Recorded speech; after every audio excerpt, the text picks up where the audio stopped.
Hi guys, welcome to mom's world princess Pavani. ಈ ಬ್ಲಾಗಲ್ಲಿ ನನ್ನ ಮಗಳು ಬರ್ಡೇ ಸೆಲೆಬ್ರೇಷನ್ ಹೇಗಿತ್ತು ಅಂತ ತೋರಿಸ್ತಾ ಇದ್ದೀನಿ. ನನ್ನ ಮಗಳು ಬರ್ಡೇನ ಅಮ್ಮನ ಮನೆ, ನಮ್ಮ ಮನೆ ಎರಡು ಕಡೆ ಸೆಲೆಬ್ರೇಟ್ ಮಾಡಿದ್ವಿ. ಮೊದಲು ಅಮ್ಮನ ಮನೆ ವಿಡಿಯೋ ತೋರಿಸ್ತಾ ಇದ್ದೀನಿ. ಅಮ್ಮನ ಮನೆ ಬರ್ತಡೆಗೆ ಅಂತ ಅಡುಗೆ ರೆಡಿ ಮಾಡಿದ್ವಿ. ಅದ್ರ ಮದುವೆ ಪಾವನಿ ತುಂಬ ತರಲೆ ಮಾಡ್ತಿದ್ಲು. ಅಡುಗೆ ಮುಗಿಸಿ ಡೆಕೋರೇಷನ್ ಮಾಡೋಣ ಅಂತ ಹೋದ್ವಿ. ಮತ್ತು ನಮ್ಮ ಸೇರಿಕೊಂಡು ಡೆಕೋರೇಷನ್ನ ತುಂಬ ಚೆನ್ನಾಗಿ ಮಾಡಿದ್ರು. ಫೋಟೋಗೆ ತುಂಬ ಚೆನ್ನಾಗಿ ಕಾಣಿಸ್ತಿತ್ತು ಡೆಕೋರೇಷನ್. ಆದಮೇಲೆ ಮನೆಯವರೆಲ್ಲ ಪಾವನಿಗೆ ವಿಶ್ ಮಾಡಿದ್ವಿ.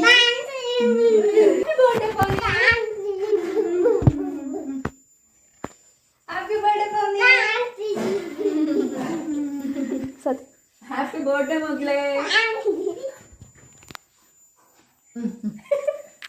Happy birthday.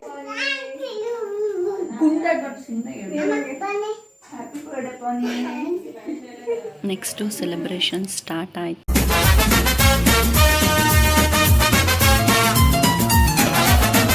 ಸೆಲೆಬ್ರೇಷನ್ ಎಲ್ಲ ಮುಗಿಸಿ ನಾವು ಮತ್ತು ಅವ್ರ ಚಿಕ್ಕಿರೆಲ್ಲ ಫೋಟೋ ಸ್ಟೇಷನ್ ನಡೆಸಿದ್ವಿ. ಇದರಲ್ಲಿ ಏನು ವಿಶೇಷ ಅಂದರೆ ಅವಳ ಬರ್ಡೇಗೆ ಅವಳು ಫಿಶ್ ಕೇಕ್ ಬೇಕು ಅಂತಲೇ ಮಾಡಿಸ್ಕೊಂಡಿದ್ಲು. ಮತ್ತು ಬಂದಿರೋರೆಲ್ಲರದು ಫೋಟೋಗಳು ತೆಗೆದ್ವಿ. ಎಲ್ಲರೂ ತುಂಬ ಖುಷಿಪಟ್ಟರು ಬರ್ಡೇನ ನೋಡಿ. ಸೆಲೆಬ್ರೇಷನ್ ಮುಗಿಸಿ ಊಟ ಎಲ್ಲ ಮುಗಿಸಿದ್ವಿ. ಊಟ ಮುಗಿಸಿ ಎಲ್ಲರೂ ಫನ್ ಮಾಡಿಕೊಂಡು ಕಾಲ ಕಳ್ಕೊಂಡು ಮಲ್ಕೊಂಡ್ವಿ. ಇದು ಅಮ್ಮನ ಮನೆ ಸೆಲೆಬ್ರೇಷನ್ ಆಗಿತ್ತು. ಈಗ ಮುಂದೆ ನಮ್ಮ ಮನೆ ಸೆಲೆಬ್ರೇಷನ್. ನಮ್ಮ ಮನೆಗೆ ಹಬ್ಬಕ್ಕೆ ಅಂತ ಎಲ್ಲರೂ ಬಂದಿದ್ದರು.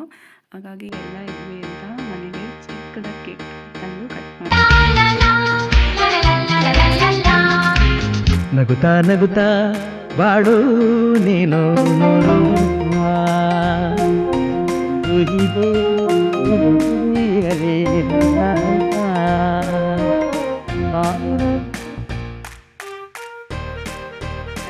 ಮತ್ತು ವಿಭು ಇದ್ದರು.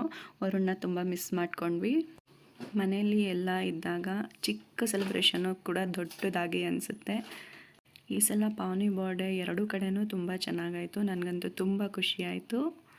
ಅಷ್ಟೇ ಅಲ್ಲದೆ ಪಾವನಿ ಕೂಡ ತುಂಬ ಖುಷಿಪಟ್ಟಳು. ಯಾಕೆ ಅಂದರೆ ಅವಳು ನನ್ನ ಬರ್ಡೇ ಯಾವಾಗ ಮಾಡ್ತೀರಾ ಅಂತ ಕೇಳ್ತಾನೆ ಇದ್ಲು. ಯಾಕೆ ಅಂದರೆ ಕೇಕ್ ತಿನ್ಬೋದು, ಕ್ರೀಮ್ ತಿನ್ಬೋದು ಅನ್ನೋ ಆಸೆ. ಫೈನಲಿ ಫ್ಯಾಮಿಲಿ ಫೋಟೋ ತೊಗೊಂಡು, ಇದು ನನ್ನ ಫೇವ್ರೆಟ್ ಸೆಗ್ಮೆಂಟ್.